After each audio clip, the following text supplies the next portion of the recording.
Hallo liebe Kunstfreunde, hier ist die Anne Pross von Anne Pross Kunst.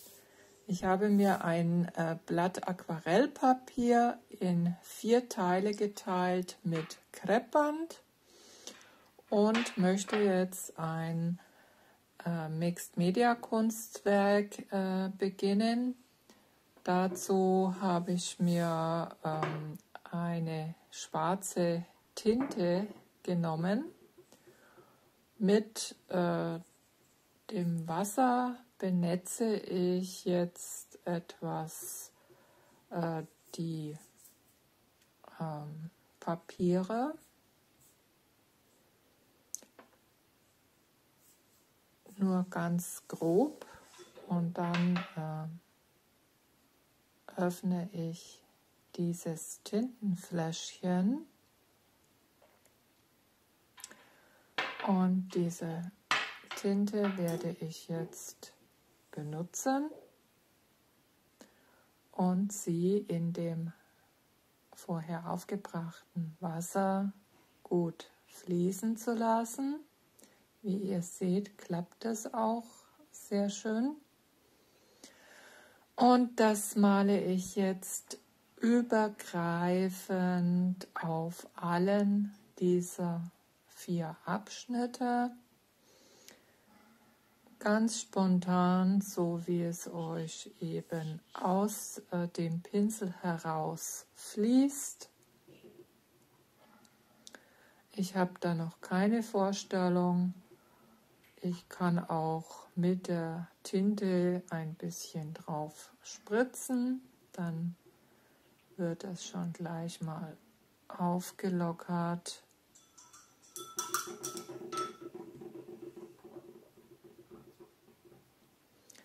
Wichtig ist, dass man auch zwischendurch immer das Blatt trocknen lässt. Hier mache ich weiter mit einer roten Acrylfarbe und immer flächenübergreifend malen. Das werdet ihr gleich sehen, wie ich das mache. Auch wieder völlig spontan. Ihr könnt da drüber malen, über alle 4 Flächen, wie es euch gefällt.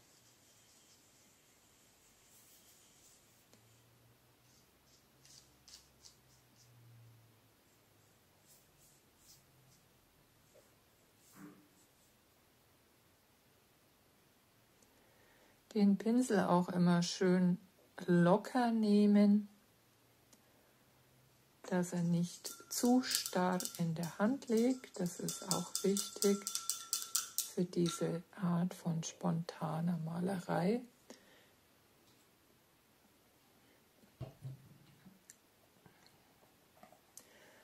Mit einer orangefarbenen Acryl-Neonfarbe fahre ich hier fort.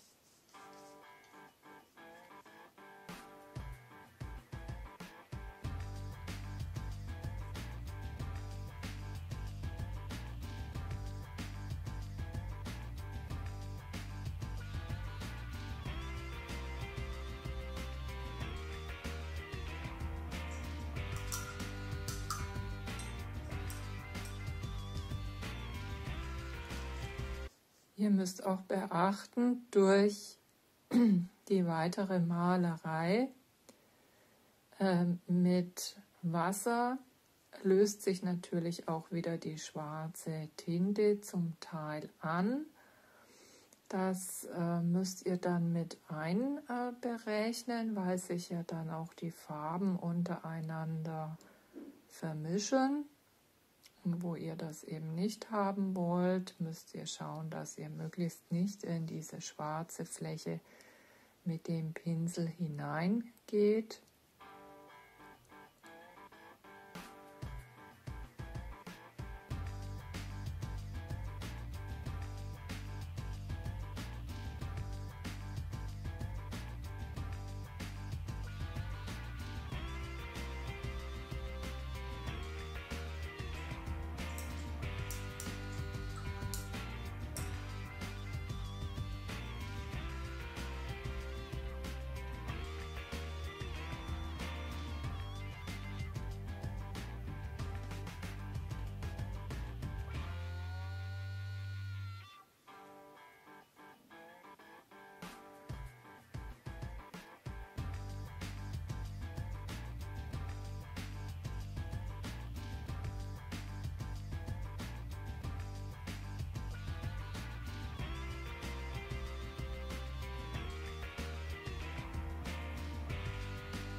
So, nachdem alles wieder schön getrocknet ist, nehme ich mir,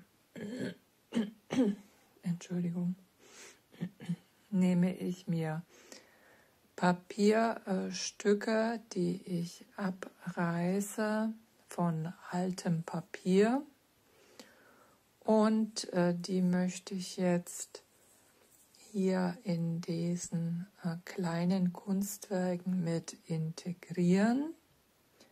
Das ist ja insgesamt eine Mixed-Media-Technik und da verwendet man gerne Papierabschnitte aus Zeitungen oder selbst hergestellte Papierstücke mit Farbflächen oder Farbaufträgen, die man dann mit Leim hier aufbringt. Ich benutze immer Acrylbinder natürlich. Das ist ja eine Art Leimverbindung. Die nehme ich auch hier, bestreiche damit die Fläche, wo dieses Stückchen Papier dann hin soll.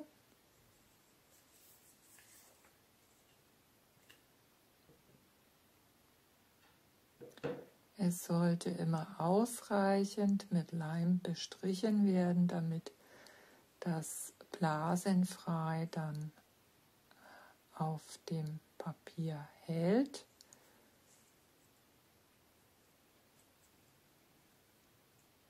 Das streiche ich mit dem Finger an und anschließend kommt dann zur Versiegelung noch ein bisschen Acrylbinder auf diese Oberfläche des Papierabschnitts aufgetragen. Das muss man sehr sorgfältig machen, kann sich dabei ruhig Zeit lassen.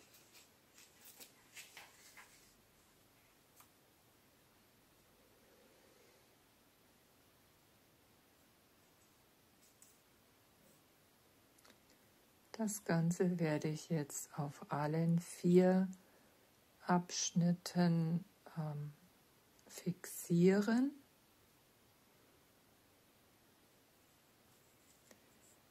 Ich schaue, wie es in meine Komposition hineinpasst, suche mir dann den Standort aus und bringe das flächig auf.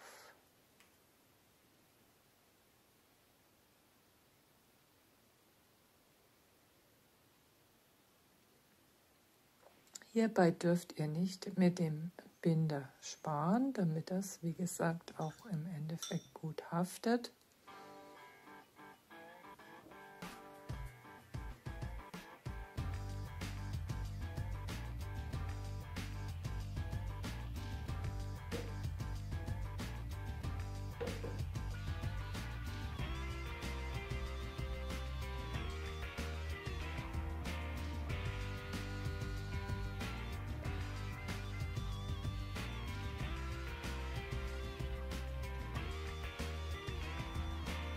Das Schöne bei dieser Arbeit ist, dass hier 4 kleine Kunstwerke entstehen, die unabhängig voneinander sind, aber doch zusammengehörig erscheinen, weil man eben die gleiche Techniken verwendet bzw. die gleichen Farben verwendet.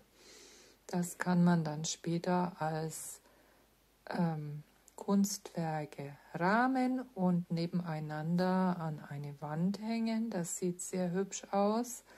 Man kann aber auch dieses Aquarellpapier dann hernehmen und daraus Grußkarten basteln.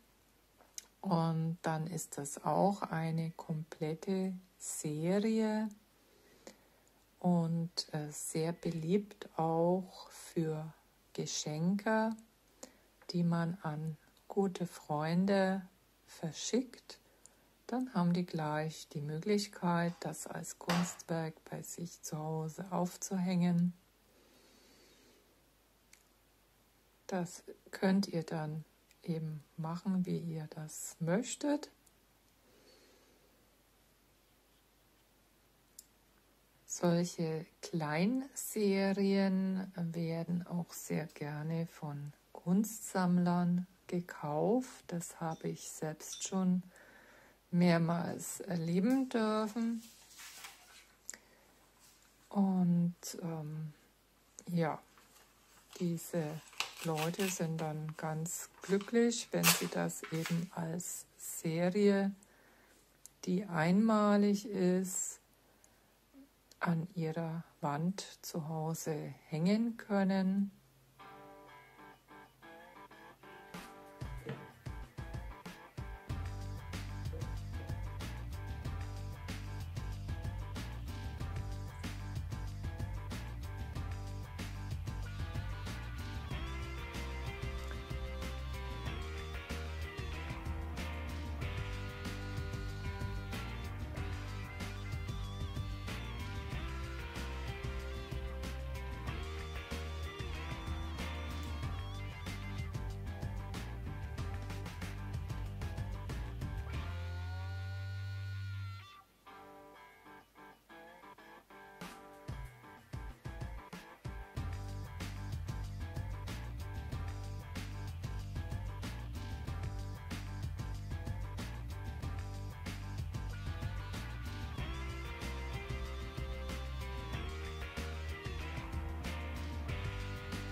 Solche Collagearbeiten findet man auch häufig in der Kunstszene in sogenannter Sketchbook-Malerei, wo dann Künstler eben solche Sketchbooks haben mit kleinen Seiten und dann solche Collagen da rein fertigen.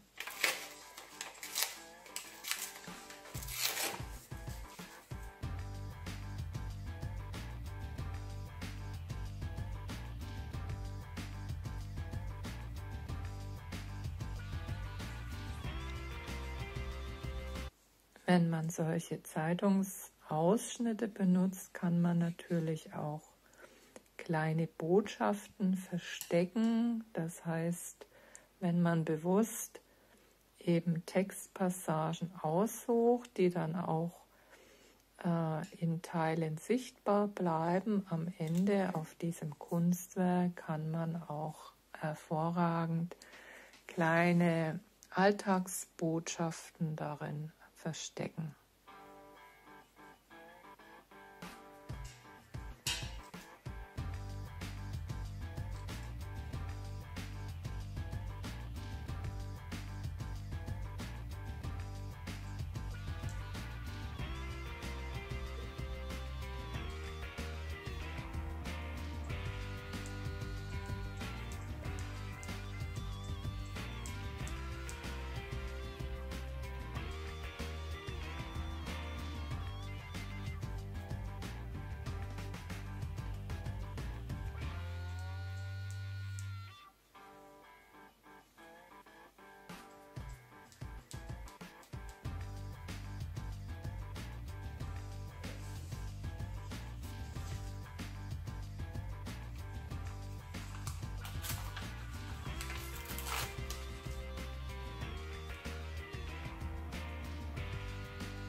Ich arbeite jetzt mit einem Permanentmarker weiter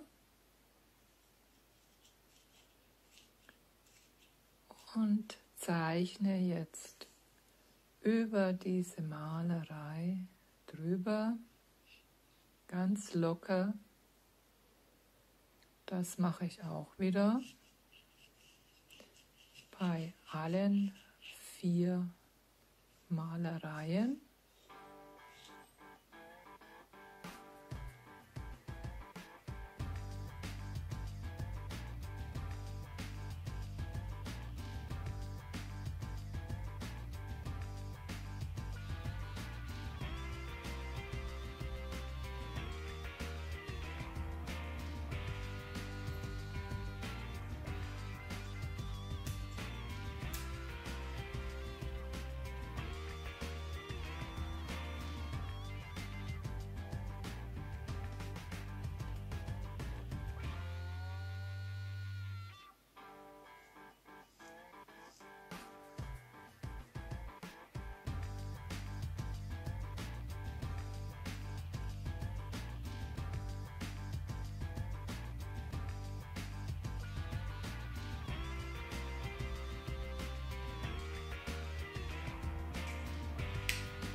Als nächstes nutze ich noch einmal diesen Tintenrest, um dann diese kleinen Werke noch weiter zu vervollständigen.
Von der Farbe her ist es jetzt ein Braun geworden, das sich aus dem Schwarz und dem Rot der Acrylfarbe zusammengemischt hat.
Nachdem es getrocknet ist, habe ich mir jetzt eine gelbe Acrylfarbe hergeholt.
Nehmt euch einfach Farben, die gut miteinander harmonieren von der Farblehre her oder die euch eben gefallen in der Kombination.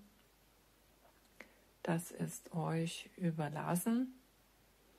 In dem Fall habe ich mich eben für dieses Gelb entschieden, das sich ja dann auch wieder mit den anderen Farben, also wie Tusche, dann leicht wieder verbindet und noch einen anderen Ton ergibt.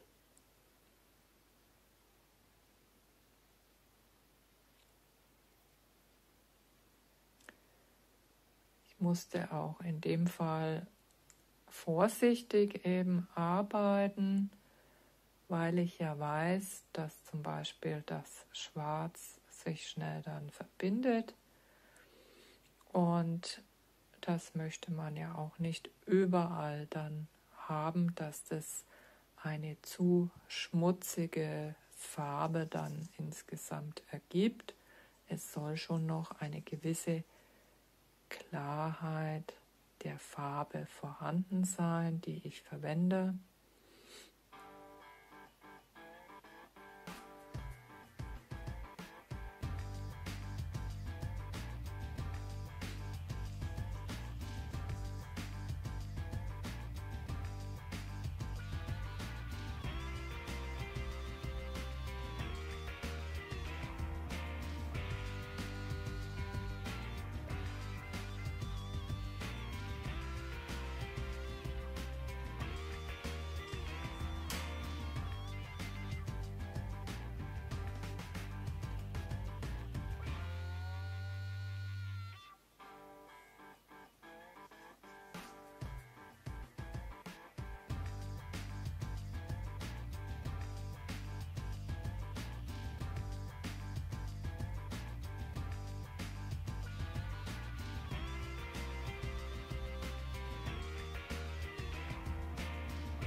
Über die aufgeklebten Zeitungsausschnitte könnt ihr selbstverständlich auch zum Teil wieder darüber malen mit Farbe.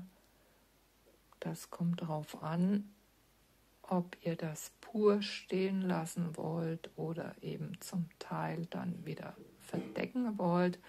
Schöner ist es meistens, wenn man das noch zum Teil übermalt. Dazu würde ich euch raten, dann sieht es noch natürlicher integriert aus.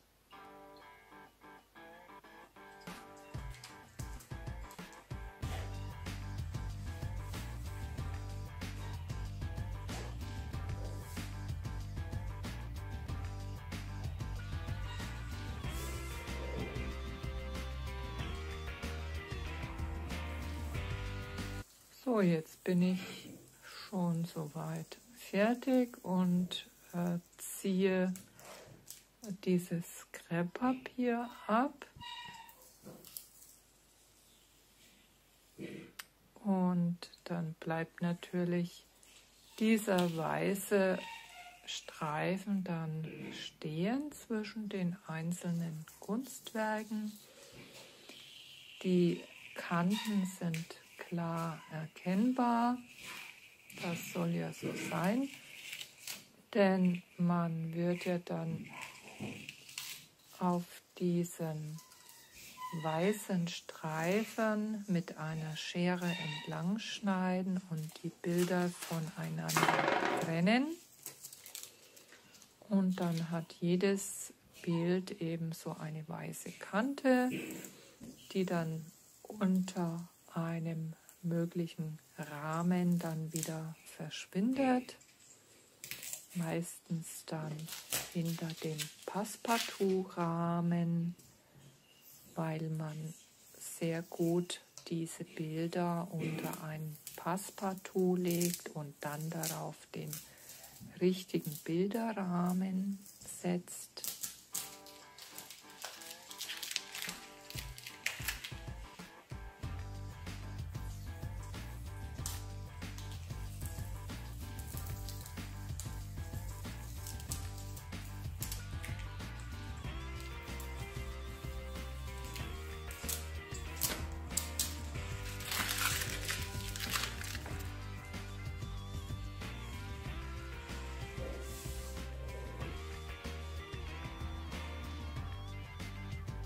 Mit weißer Acrylfarbe will ich jetzt noch die Akzente malen. Ich habe das Weiß noch mit diesem Gelb, was ich vorher benutzt habe, etwas vermischt, sodass es nicht ganz rein weiß ist, sondern diesen Gelbton in sich birgt.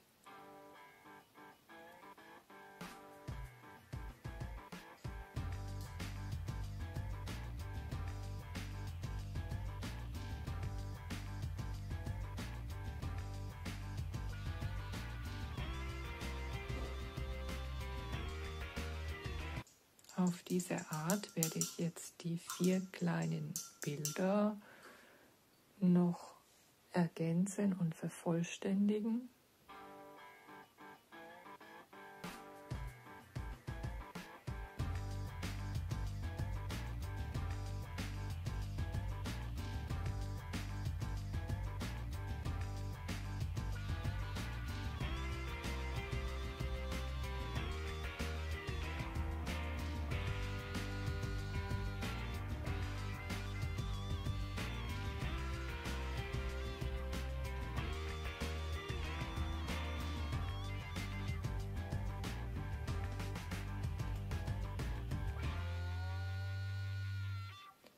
Man muss einfach in dem Fall die Bildwirkung von jedem einzelnen Bild betrachten und sich überlegen, wie kann ich das noch besser darstellen, noch optimieren.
Ja.